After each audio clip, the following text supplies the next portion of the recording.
Selamat malam, Selamat malam, saudara saya. Mas Tono. Kita jumpa lagi setelah beberapa minggu yang lalu sempat ngobrol soal media ya, fenomena media yang protes.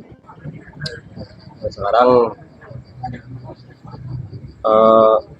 kita berjumpa setelah sudah ada pengumuman, setidaknya baru quick count Perhitungan cepat ya, menghitung pleno KPU bisa tengah bulan depan ya.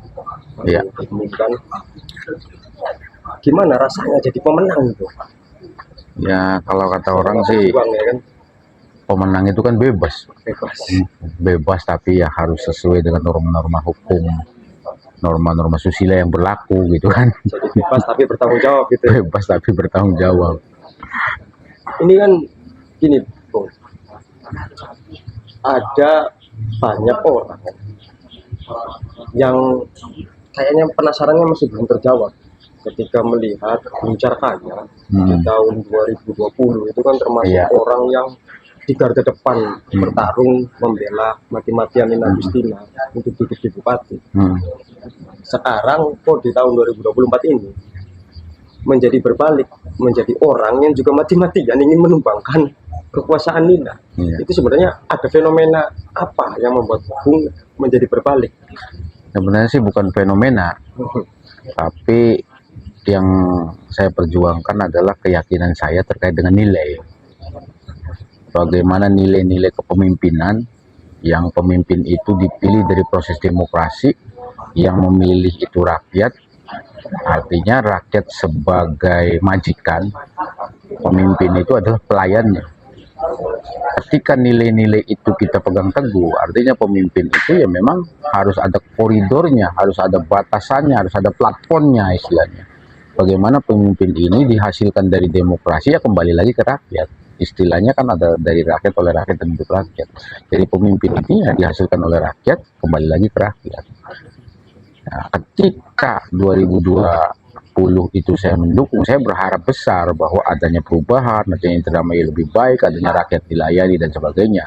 Nah, ketika itu tidak terjadi, maka ngomongin nilai tadi, ya kita menilai bahwa kepemimpinan Nina Agustina ya jauh panggang daripada api, sehingga kemudian kita mendukung lawannya. Artinya sebenarnya tidak ada yang berubah. Yang kita perjuangkan tetap nilai bagaimana kebaikan, kemaslahatan, keberpihakan terhadap rakyat, kira-kira begitu, Pak. Berarti Bung menganggap bahwa Nina telah bergeser daripada nilai yang harus membela rakyat menjadi tidak demikian itu. Kira-kira begitu. Kembali lagi Bung memilih pada posisi yang membela rakyat. Iya. Dan banyak juga beredar isu kemarin. Kita berbicara soal kemarin dulu pas sebelum di tanggal 27 November itu kan banyak tekanan terhadap ASN dan kubu. Dan sampai akhirnya Bung sendiri kan pernah hadir malam-malam pada waktu itu di penangkapan ketua RT yang bagi duit di Bulak-Lor itu kan. Bulak-Lor. Ya. Nah, melihat fenomena itu, apa namanya, bukan fenomena sih, lebih tepatnya pada melihat kekuasaan yang menekan aparat-aparat yang seharusnya netral, itu seperti apa melihat? Makanya kan di PC Reang itu ada istilah, ada singkatan religius, ekonomi kerakyatan, aman nyaman. Di sini diksinya kan ada diksi nyaman. Bagaimana birokrasi bekerja dengan nyaman, kubu bekerja melayani rakyatnya dengan nyaman. Artinya apa? Ketika birokrasi atau pegawai ini berprestasi, maka dikasih reward. Ketika bermasalah atau melalaikan tugasnya, ya maka dikasih punishment. Sebenarnya kan idealnya begitu. Jangan kemudian birokrasi, kubu dijadikan alat politik untuk kepentingan kekuasaan, sehingga meninggalkan fungsi dan tugasnya. Istilahnya kan birokrasi ini kan sebagai pelayan rakyat. Bagaimana kebutuhan-kebutuhan dasar rakyat itu dilayani oleh mereka agar bisa tercukupi. Contohnya seperti sandang, pangan, dan papan gitu kan. Bagaimana mereka bisa berusaha di sektor pertanian, mayoritas Indramayu, nelayan, dan sebagainya. Kemudian birokrasi yang di bidang pendidikan, bagaimana ngomong kualitas pendidikan, anggaran pendidikannya digunakan untuk pembelajaran, tidak untuk masang baliho terus gitu kan. Itu kan memang harus begitu. Nah, kemudian juga di tingkatan desa, yang namanya dana desa itu diperuntukkan untuk membangun desa. Sekarang kan masih banyak kekurangan-kekurangan di desa, terutama sumber daya manusia gitu kan. Bagaimana tingkat pendidikan masyarakat desa juga harus kita dongkrak dari sekarang yang Indramayu itu hanya lulus SD, ya bisa kemudian harusnya lulus SMP gitu kan. Dengan apa support dari desa juga selain dari APBD. Ya maka dari itu ya harus nyaman, birokrasinya kubunya juga harus nyaman. Nah makanya harus perlu kita pastikan kubu-kubu yang kemarin walaupun tidak membantu kita, ya memang pada dasarnya nggak boleh membantu kan, walaupun terlalu membantu ke sana ya akan kita berikan kenyamanan agar kemudian program-program yang berjalan, DD-nya kita pelototi, kalau salah kita tegur, kalau tidak bisa ditegur ya terpaksa kita dorong juga KPH, karena pada dasarnya kubu itu dipilih oleh masyarakat desa untuk melayani masyarakat desa. Logika simpelnya kan begitu. Jadi masih tetap ya ada upaya untuk bersahabat meskipun banyak juga yang ke arah sana, tapi tetap akan dekati untuk jadi mitra bagaimana pembangunan Indramayu ke depan. Sebenarnya bukan didekati, tapi bagaimana ya mereka kan secara alamiah harusnya merapat ke kita. Gitu. Iya dong, masa kita harus mendekati gitu. Jadi istilahnya kan kalau istilahnya mereka kan apa kepala desa nih kubu nih. Ya kubu harus kemudian mengikuti pemerintah daerah. Nah, pemerintah daerah kan begini. Ya kita juga tidak akan dendam ke mereka. Tetapi kalau memang ada pelanggaran hukum, ketika kemudian ada indikasi DD, ADD digunakan untuk kepentingan politik, berarti kan itu ada tindak pidana korupsi, menguntungkan diri sendiri atau orang lain.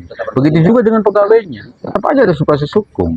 Tapi ketika ngomongin perilaku politiknya, secara pribadi dia mendukung, wah itu tuh kita harus menghargai demokrasi dong. Mau memilih siapa bebas saja, gitu kan? Karena mereka punya hak pilih. Penting kita dia tidak menggunakan anggaran, tidak menggunakan relasi kekuasaan dan anggarannya untuk itu, gitu. Kira-kira begitu. Tapi gini Bung, ini kan kemudian meskipun kemarin itu ya kita tahu lah gila-gilaan tekanan terhadap ASN jadi kubu untuk pemenangan kubu sana itu cuma dia terpatahkan. Nah dan akhirnya menghasilkan hitungan setidaknya secara quick count kemenangan bagi Luki saya 67 sekian kan. Bung melihat patahnya penekanan itu ada di mana sebenarnya? Maksudnya apakah memang kekuatan rakyat kemudian menghalau itu atau mesin daripada ASN dan kubunya sendiri tidak bisa berjalan efektif? Jadi sebenarnya kan dari awal saya udah ngomong dari permulaan itu, ini adalah koalisi rakyat menghadapi oligarki partai politik dan oligarki birokrasi. Jadi bagaimana kekuatan rakyat bergerak dengan figur yang namanya Luki Hakim dan Saifuddin. Selain Luki Hakim dan Saifuddinnya disukai oleh rakyat, bagaimana rakyat Indramayu sudah tidak percaya, sehingga terukurlah dalam survei indikator yang dijelaskan oleh Prof. Burhanuddin tadi, bahwa orang yang menginginkan incumbent terpilih itu cuma 36%.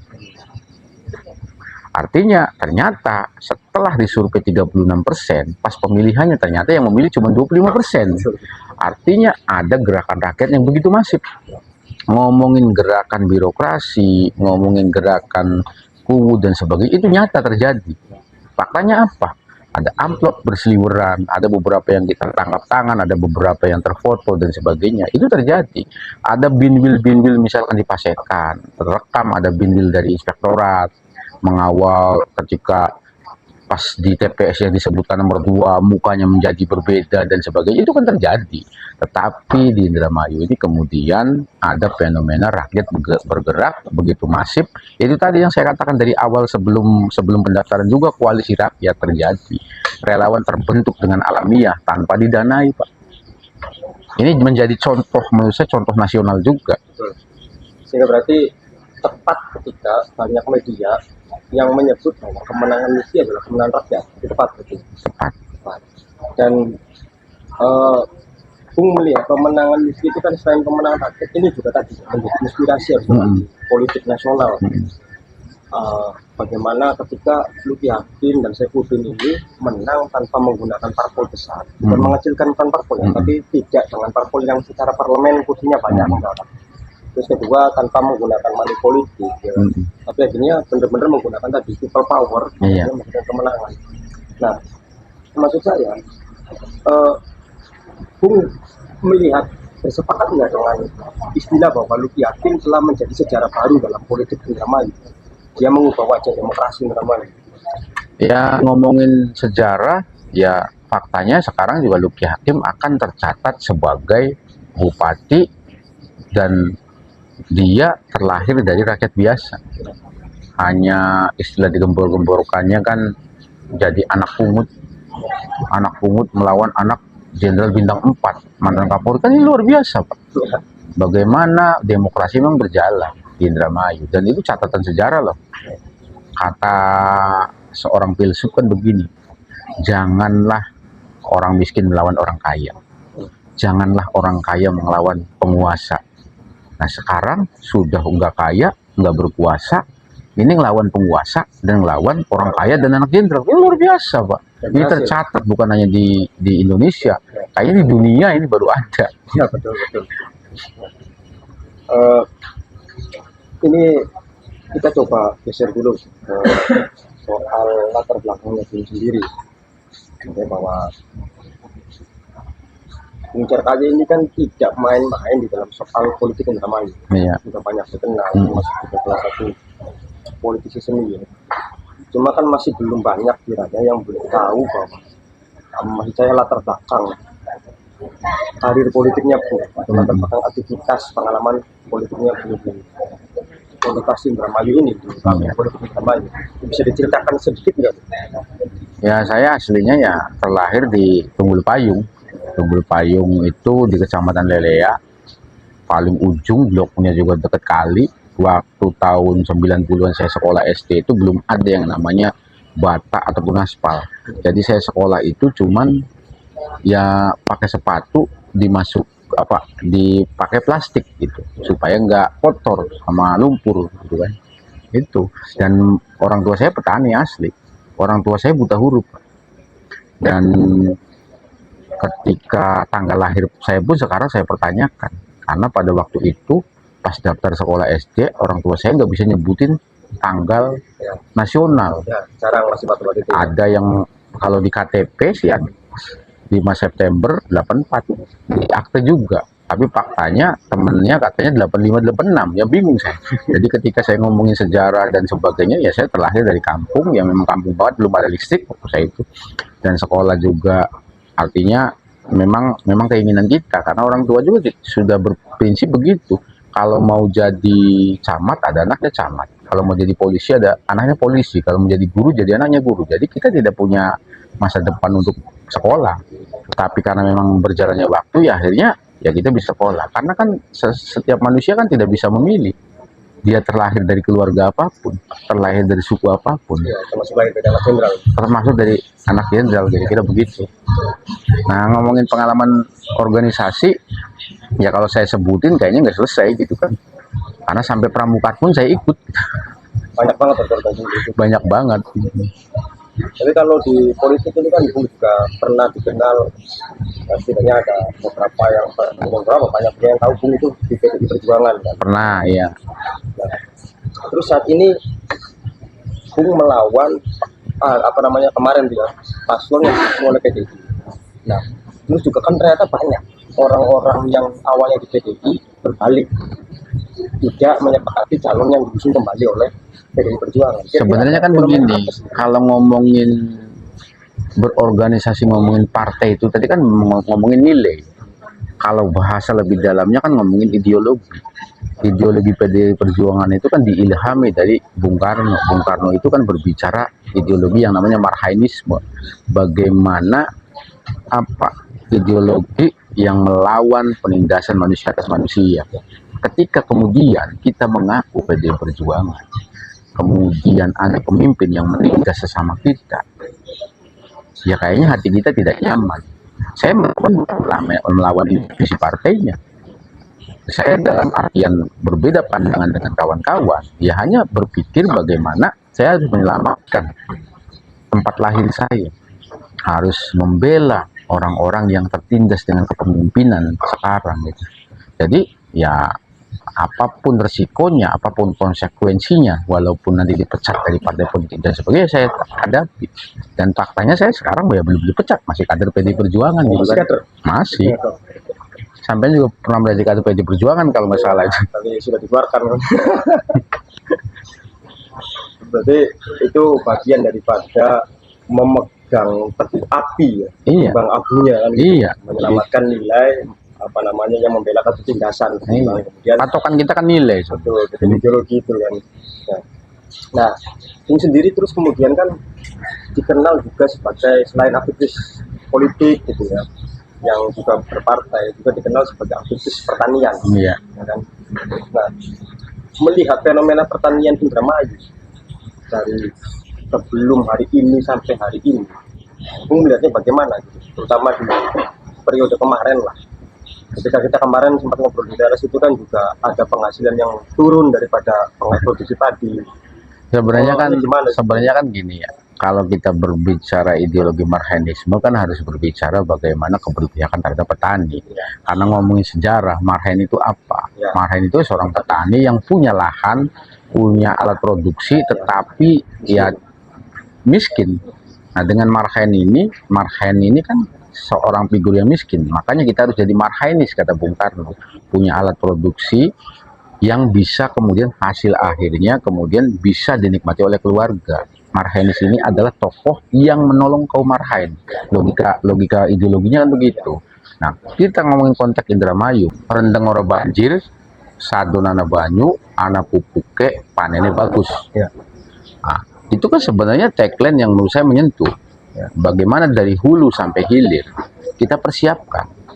Bagaimana pemerintah daerah menjadi stimulan, menjadi pelayan yang baik. Apa infrastruktur yang harus disiapkan supaya tidak banjir? Apa infrastruktur yang disiapkan supaya tidak kekurangan air? Apa infrastruktur yang disiapkan supaya ada pupuknya? Apa infrastruktur yang disiapkan supaya gabah petani jadi bagus atau mahal gitu. Nah, kira-kira begitu, simpel saja sebenarnya. Jadi jangan terlalu mengada-ada. Nggak perlulah kita pasang baliho, pasang foto bupati. Ya namanya bupati pasti terkenal. Bupati pasti terkenal. Pasti dikenal. Itu sesuatu yang menurut saya mengada-ada. Iya, nggak mungkin lah ketika lihat fotonya dipasang di saluran irigasi kemudian ada airnya jadi banyak. langsung ada banyu. Nggak mungkin. Jadi jangan mengada-ada. Ya. Yo, fenomena baliho itu Bung, sampai ada kawan yang saking bosen yang lihat baliho itu jadi malah marah-marah sendiri. Ini di mana-mana kok saya ngeliat muka itu. Lu lagi kan. Padahal tadi baliho yang dibutuhkan rakyat bukan balihonya, tapi sosoknya yang hadir di tengah mereka kan itu. Berarti tadi kan ada visi rendeng, tidak kekurang apa, Tidak tidak banjir, terus adonan banyue, dan harga pari bagus.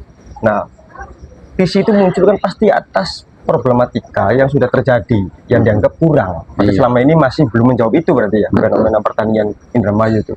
Nah, berarti apa namanya, kebohongan ketika bilang Indramayu itu masih apa namanya, penghasilan pertaniannya masih dibilang bagus, terus kemudian prestasi pemerintahnya berhasil terus menggenjot. Sebenarnya kan begini Kang, apa ngomongin produktivitas kabupaten, produksi kabupaten itu kita memang terbesar karena luas lahannya juga banyak ya, 100.000 sekian, maka menghasilkannya 1,8 gabah kering panen ya. Kalau dijadikan gabah kering giling sekitar 1,4, kalau dijadikan beras sekitar 800.000 ton.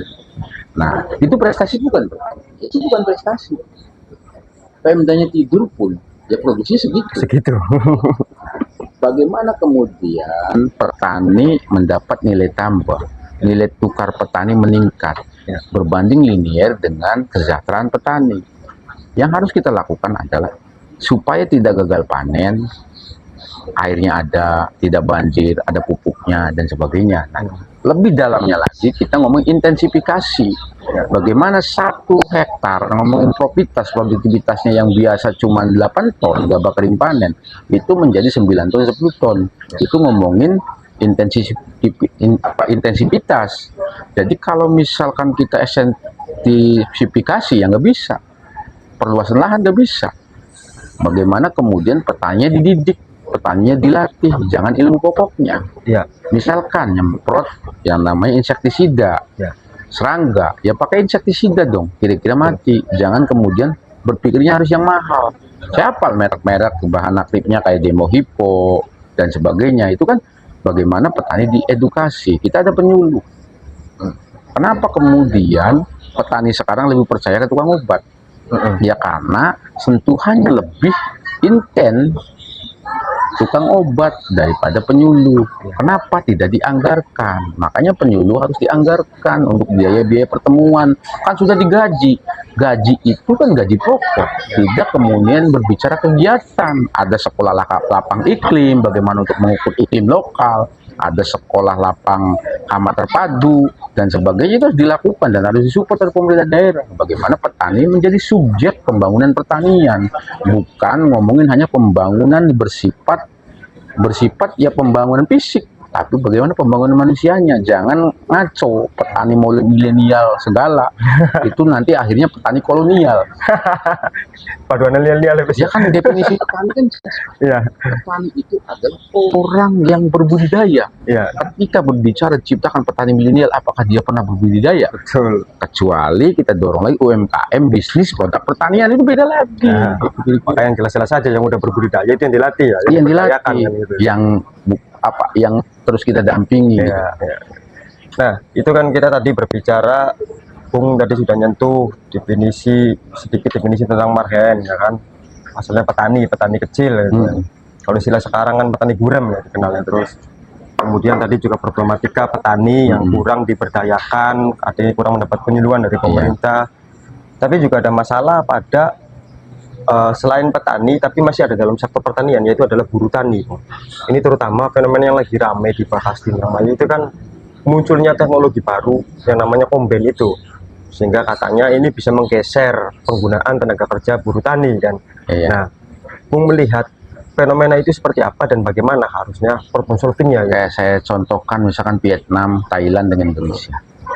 Produksi 1 gabah di Indonesia itu butuh duit, penelitiannya 2019 kalau nggak salah, butuh duit 4.200. Produksi 1 kilogram gabah di Vietnam hanya 2.000. Kenapa? Itu karena teknologi, Pak. Ya, teknologi itu adalah keniscayaan. Ya, ketika kita menjauh dari teknologi, dari mekanisasi pertanian, maka kita akan tertinggal dari negara lain. Ya. Pertanyaannya bagaimana dengan buruhnya? Nah, pertanyaannya buruh tani itu seperti apa sih? Kan begitu, harus kita urai dulu. Ya. Yang namanya buruh tani itu menurut saya orang yang bekerja di bidang pertanian. Walaupun dia punya lahan di bawah 1 hektar, kata saya, menurut saya adalah buruh tani. Oh, buruh itu kalau buruh tani. Faktanya sekarang itu sudah tidak ada buruh tani. Tidak ada buruh tani yang memang kerjanya cuman nandur, cuman gawe galeng. Tidak. Mereka itu kalau istilahnya itu adalah buruh terselubung. Oh. Jadi dia buruh tani itu musiman. Jadi ketika ada komben, ya pada dasarnya ya dia tidak tergerus oleh alat komben itu. Karena pada dasarnya dia punya profesi lain selain jadi buruh itu. Nah, artinya ketika orang yang membantu komben juga sebenarnya ya diterbantu karena bisa diakal-akali dengan kearifan lokal. Misal dengan komben, kemudian dia ada tukang panggulnya dan sebagainya, penghasilannya lebih besar, Pak. Dan itu terbukti di kecamatan di Indramayu, contoh di kecamatan Cikedung, di kecamatan Lelea dan sebagainya, itu tidak terjadi masalah sosial dan tidak tergerus. Karena saya katakan tadi, buruh tani di Indramayu adalah buruh terselubung. Dia sebenarnya punya usaha lain selain panen gitu kan. Nah, masalah sosial itu kemudian berbicara kebiasaan, berbicara budaya, berbicara culture, di arahan itu belum masuk. Karena pesan orang arahan itu masih menganggap komben itu adalah tabu. Ya. Jangan disalahkan. Ya. Karena kita berbicara pendidikan pertanian tadi, lama-kelamaan juga dia akan menerima teknologi, karena teknologi ilmu pengetahuan itu adalah keniscayaan bagi manusia. Contoh misalkan dulu orang menolak yang namanya gerabagan. Tapi sekarang kan gerabagan semua pada akhirnya komen juga. Nah, sebenarnya manusia itu adalah manusia itu adalah makhluk yang selalu berdialektika. Dia akan mengikuti perkembangan zaman. Ketika manusia tidak bisa mengikuti perkembangan zaman, maka dia akan terlindas oleh zaman. Ya, ini apa namanya bagian yang penting, karena meskipun Bung Cerkaya ini menjelaskan dengan bahasa sederhana, tapi kalau kita urai secara teori ekonomi politik ini sebenarnya problematika yang mendasar dan ruwet. Tadi soal guru terselubung, itu juga kan problem bagaimana kalau kita menganalisis kelas tidak bisa sembarangan, karena mereka ternyata memiliki multidimensi apa namanya latar belakang pekerjaan. Di sisi lain jadi buruh tani, tapi sisi lain juga jadi pedagang, ya kan? Ada yang malah jadi kerja di mana itu. Ada punya sawah, ternyata juga di Jakarta juga nyari runtukan. Betul, punya sawah sendiri tapi di orang lain jadi buruh juga kan gitu. Itu buruh. Itu kan. Dan kemudian kedua tadi pesannya, jangan lagi kita melihat teknologi itu sebagai hambatan. Justru itu untuk muncul teknologi itu kan untuk mempermudah kerja manusia sehingga mendapatkan efektivitas dan efisiensi ya. Hasil produksi kita jadi lebih banyak gitu. Nah terus di sekarang ini Bung, cuma masih ada yang menurut saya masih mengganggu di pikiran saya setidaknya nih. Ini saya pengen sharing dan mendapatkan apa namanya pencerahan dari seorang senior yang sudah lama bergulat di dalam dunia apa namanya realitas pertanian. Menurut Bung, kan kita masih punya sebenarnya pendasaran hukum tentang reforma agraria. Dan apa namanya artinya kan masih ada mandat undang-undang untuk adanya tanah UPA. Ya, tanah bagi rakyat kan begitu dari UPA itu kan.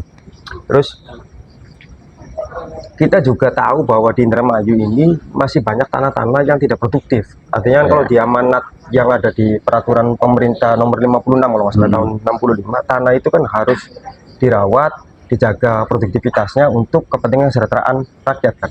Nah, cuma masih banyak nih tanah-tanah yang kelihatannya nggak produktif dan bahkan dimiliki oleh perusahaan. Ya kan? Contohnya perusahaan yang kemarin sempat apa BUMN lah, konflik ya kan, BUMN kan, untuk agraria gitu. Terus mereka memiliki sekitar 6.000 hektar di Indramayu penguasaan lahannya, tapi hasil produktivitas produknya ternyata menghasilkan kerugian negara yang tidak kecil. Nah, menurut Bung, bisa nggak sih apa namanya di Indramayu itu mulai apa namanya melakukan reforma agraria itu? Sebenarnya kan kalau mau kita telaah, makanya kan ada istilah jas merah, jangan melupakan sejarah.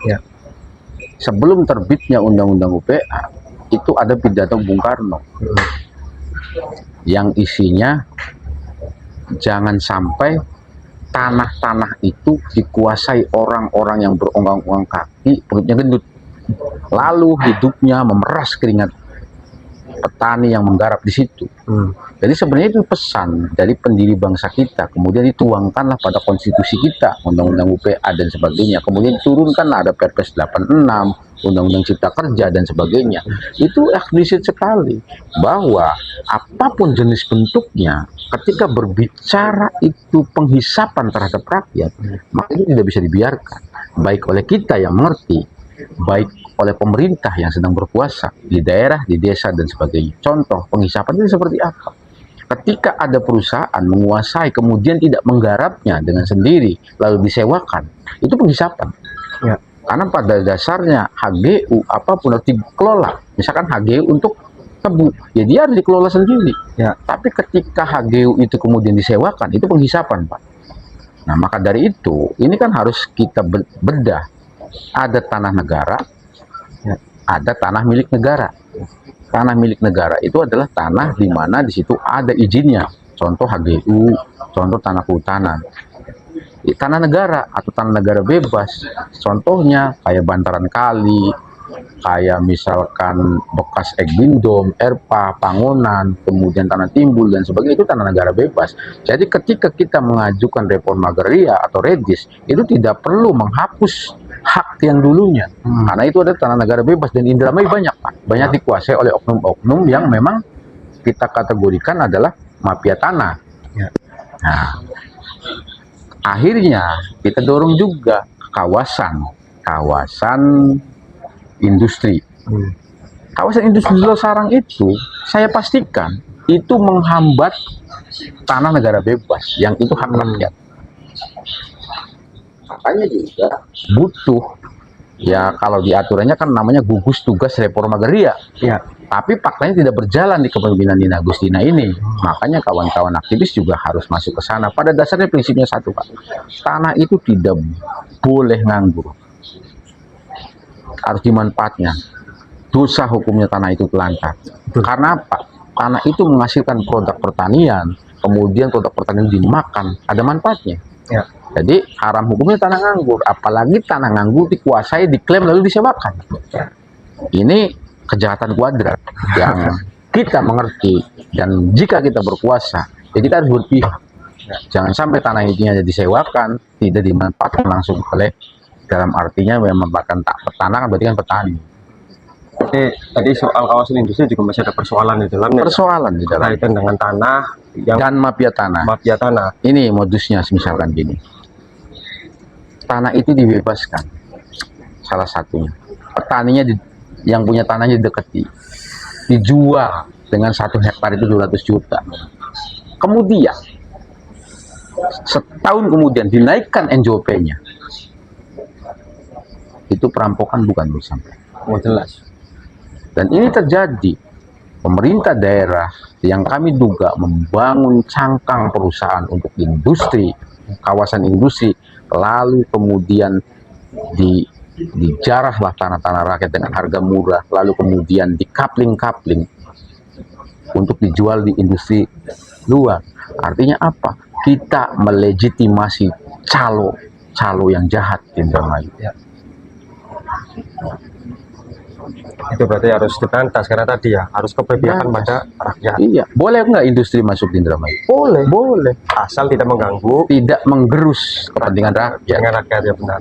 Dan tadi Bung Jakaya bilang tanah tidak boleh nganggur, haram hukumnya. Itu jangan dikira nggak ada landasannya. Kalau bagi orang yang paham hadis itu jelas. Nggak boleh itu kata Nabi, itu tanah itu harus produktif untuk kepentingan bersama. Bermanfaat gitu. bagi Iya, umat. betul. Dan undang-undang kita juga sudah menyatakan demikian. Nah, tinggal bagaimana pemerintahan itu serius menjalankan itu kan.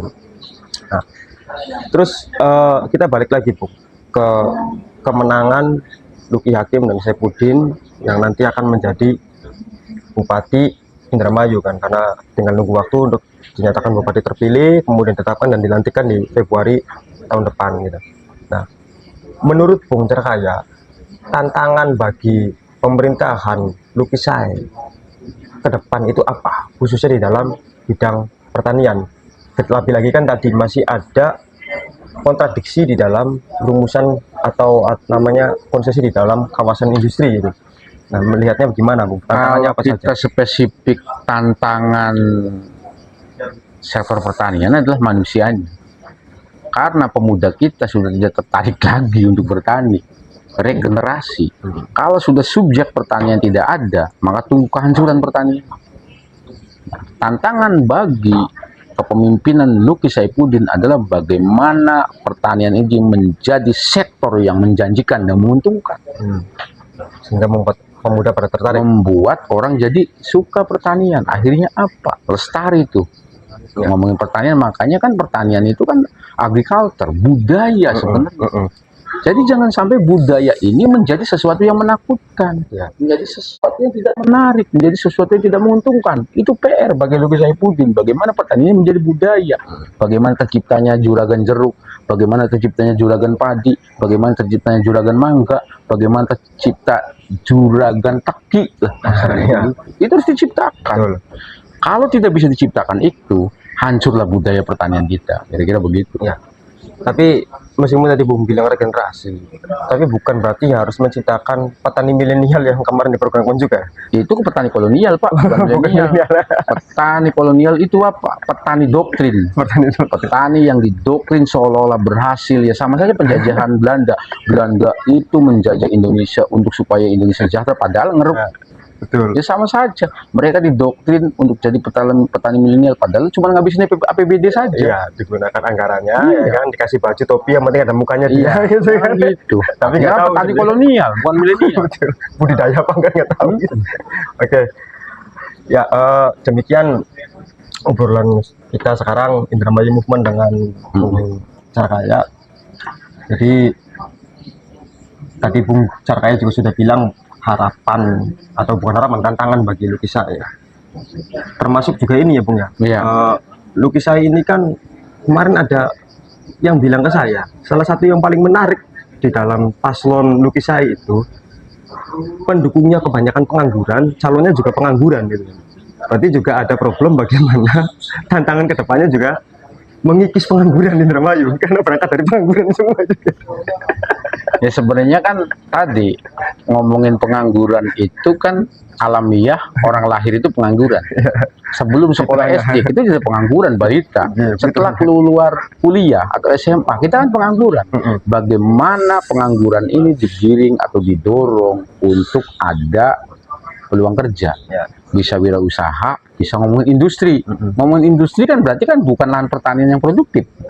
Di Losarang, di Kerangkeng dan sebagainya, itu bagaimana seni dari pemimpin mengelola itu. Ngomongin investasi dipermudah, investasi itu kan pintu masuknya adalah perizinan. Berarti dan pasti Bung juga melihat dari visi misi kemudian program yang disungguh oleh saya itu bisa dijadikan tumpuan harapan untuk menjawab berbagai problem yang ada, termasuk masalah pengangguran tadi. Ya, sebenarnya kan tadi saya sering ngomong bahwa program kerja visi misi Luki Hakim juga itu kan sebenarnya diambil dari bawah, keinginan rakyat kemudian diolah menjadi program yang menjadi nanti diturunkan jadi kebutuhan rakyat. Betul. Keinginan itu kan belum tentu kebutuhan, tetapi bagaimana keinginan dari bawah oleh rakyat dipotret menjadi kebutuhan yang nantinya akan diberikan ke rakyat. Jadi jangan kemudian dipikirnya kita tidak menggali saripati rakyat, bagaimana Luki Hakim, Saifuddin bersentuhan dengan bau keringat rakyat sampai sedekat denyut nadi rakyat, itu yang dilakukan oleh kita. Bagaimana menggali potensi keinginan rakyat, pada akhirnya tadi saya ulangi untuk kebutuhan rakyat. Kira-kira rakyat untuk rakyat. Iya, iya. Oke, dan berarti rakyat juga nanti punya hak untuk menagih itu ya. Iya. Baik Bung, saya terima kasih atas waktunya sudah berbincang dengan kami. Sehat selalu dan Ya, sukses selalu Bung. Terima kasih. Sukses.